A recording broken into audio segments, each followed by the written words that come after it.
Why would we want to develop a daily drawing habit? As a teacher, I would say there's a reason why when kids learn the piano, they're made to practice every day, because little by little every day is a very effective way to learn any skill, whether it's playing the piano or whether it's learning to draw. Whatever level of drawing we're at, I've been doing 10 to 15-minute drawings every day for almost 4 weeks, and I am amazed at how much I can discern the benefit it's been. So you don't have to be a beginner for this to be an incredibly effective thing for your drawing development. So that's the why we're doing it. What are we doing? We're wanting to make this easy and rewarding. We need to make it easy because life is already busy. Our daily schedules are already full. And even when we want to do something such as drawing, it can be easy for all sorts of reasons to delay it. So we want to make it as easy as possible, but we need to have some rewards because rewards for behavior are incredibly motivating. To make a daily drawing session easy for us, we need to decide what's a reasonable amount of time to spend on it for us. Now, it's not going to be a long session because it's daily and because it's exercise driven, not artwork driven. But whether it's 10 minutes, 15 minutes, 20 minutes, partly depends on how much time we've got. I personally think that 10 to 20 minutes is probably ideal, probably 15 to 20 minutes being realistic. If we do much longer than 20 minutes, then we're going to start to get preoccupied with creating a finished drawing. And that's going to bring all sorts of thoughts and feelings and pressures and habits into our drawing, which are not helpful for the sort of outcomes we want from this daily drawing session. We're trying to learn new things, not reinforce the old habits that we already have. And it may take a few drawing sessions to actually work out what's a suitable subject for the time we've got available or what the best time for us personally is. But once I find a time, I need to keep to it.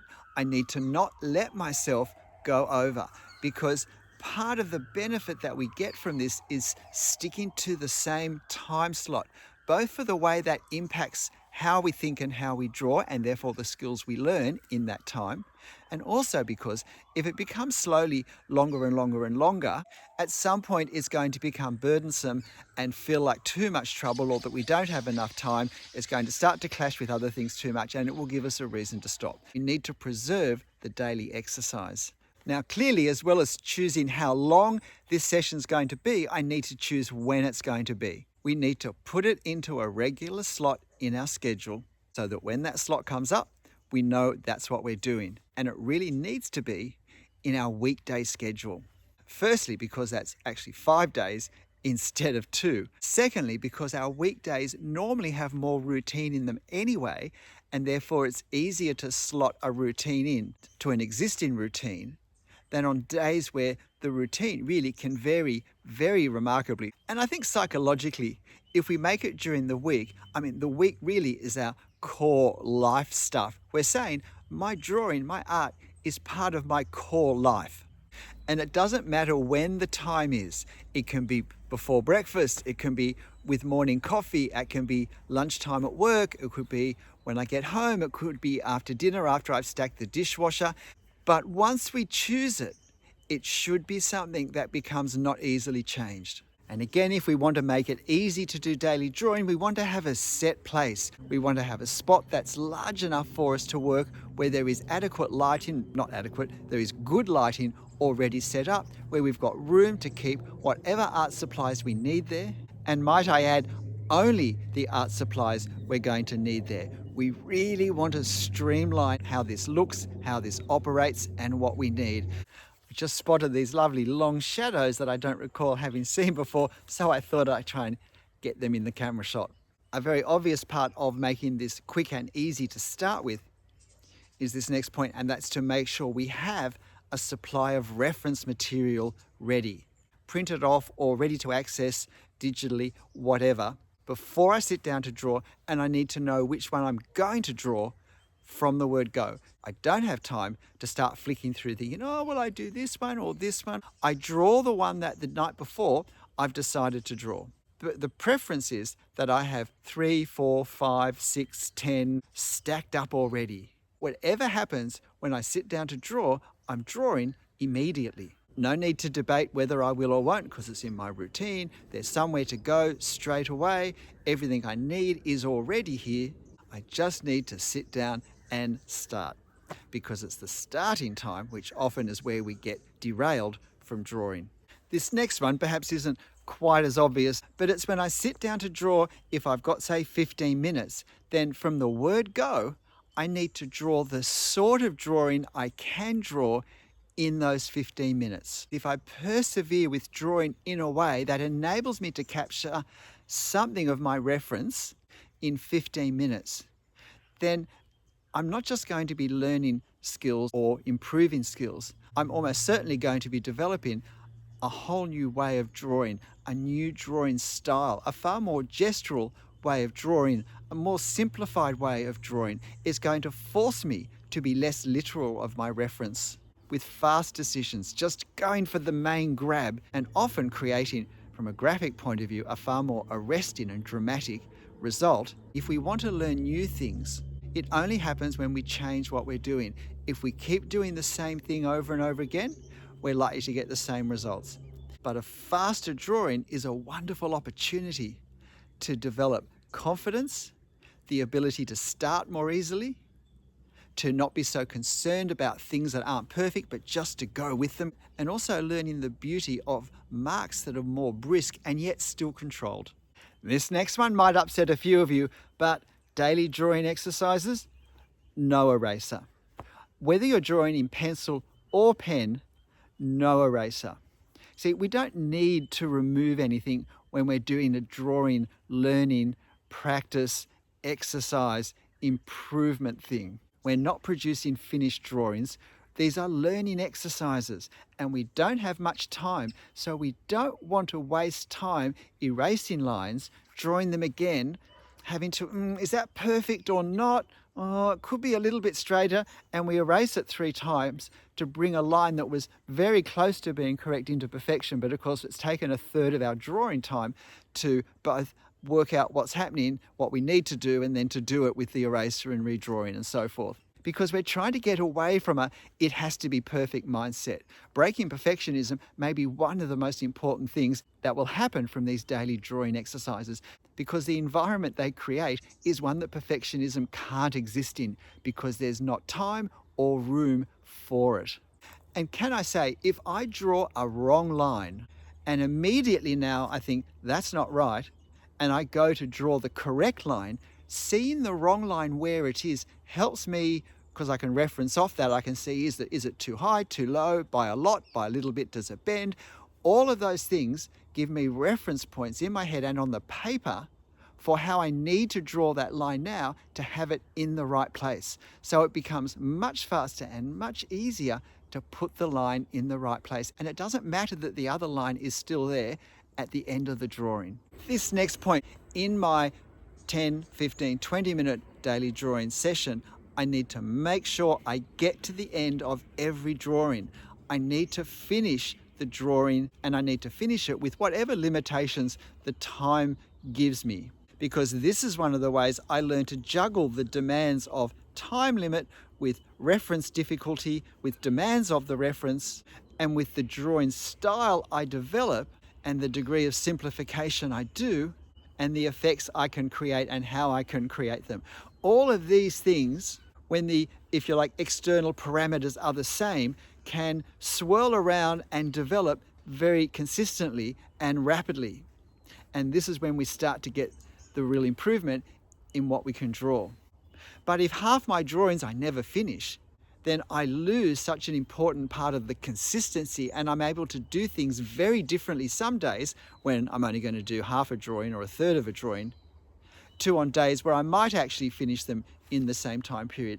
I want to be consolidating the same skills the same way in the same time period, because that's the way I maximize the improvement. But from a more technical point of view, there are skills we only learn in the second half of the drawing that if we don't get there, we don't practice at all at any speed. It's in the last part that we're adjusting the values, working out exactly how dark are the darks and what's happening with the mid values and so forth. Or it's where we try and unify the line work, the marks that we've made, perhaps create greater consistency in what we do. Make those visual adjustments that will strengthen what we're trying to say and do and create in our drawing. If we never get to that stage of the drawing, then we don't develop those skills in the same way we develop the skills in the earlier stages of the drawing. And I think quite easily, the most rewarding thing that can happen for us is to see improvement, because that's why I'm doing it.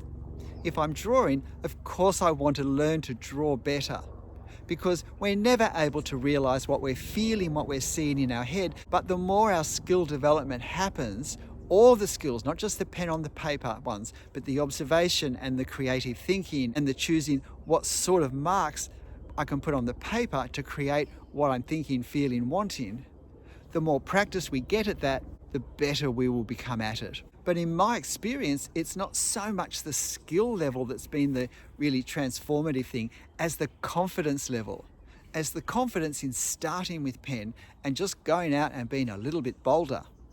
And I can risk that because a 10-minute drawing, as they are for me, lets me take that risk without any worry that I'm going to ruin something that I really needed to work out because it's a 60-minute drawing and I need it for the video and blah, blah, blah. And what I've learned is I don't ruin them. The confidence works. And I'm really enjoying the opportunity to develop a more consistent gestural style that I don't develop when I focus a little more on all the creating the effective detail and so forth, which I also enjoy doing, but it's brought a newness of energy and enjoyment as part of the reward I get. What we're wanting is that these 10, 20-minute drawing sessions leave us wanting to draw more, leave us wishing we had more time to do it again or to go further.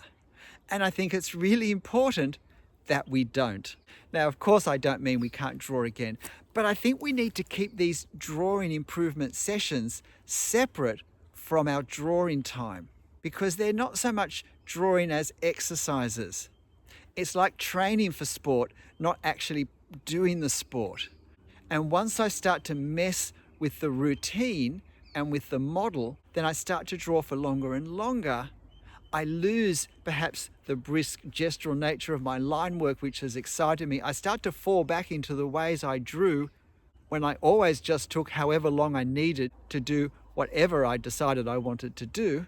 And I end up losing the momentum and the newness and the vigor of what I've been learning. And I start to miss days because now it's taking me 40 minutes and I don't always have 40 minutes. So I need to make myself wish I had longer.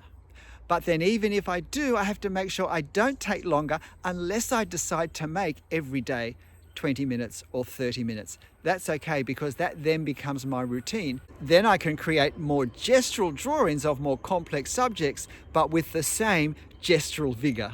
It's great if I want to draw more and I actually can squeeze in that time, but I need to do it at another time with a different mindset, where I consciously choose a different mindset to the one that I need to have in my fast 10, 20-minute daily drawing exercises.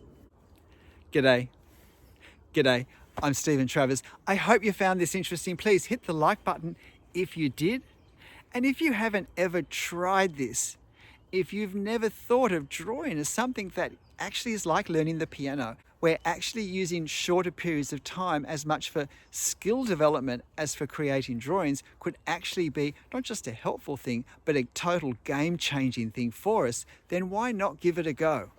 But I really suggest if you want to give it a go, then give it every chance it has to work the best for you that it possibly can, and set it up so that it's not easily derailed by using as many of the ideas in this video as you possibly can, and determine that you will try it for a month regardless of how you feel. If you've been doing the daily drawing exercise videos that I've been posting for the last 4 weeks, I'd love to hear your comments about that experience. Have you found it's improved your drawing in any way? And if so, what ways have you noticed, or what have been the beneficial impacts on your drawing experience from the fast everyday drawing? But whatever you draw, however you draw it, wherever you draw it, whatever you get from drawing it, although I hope at least some of it is rewarding, make sure you have fun. I'll see you next time. Bye. Bye.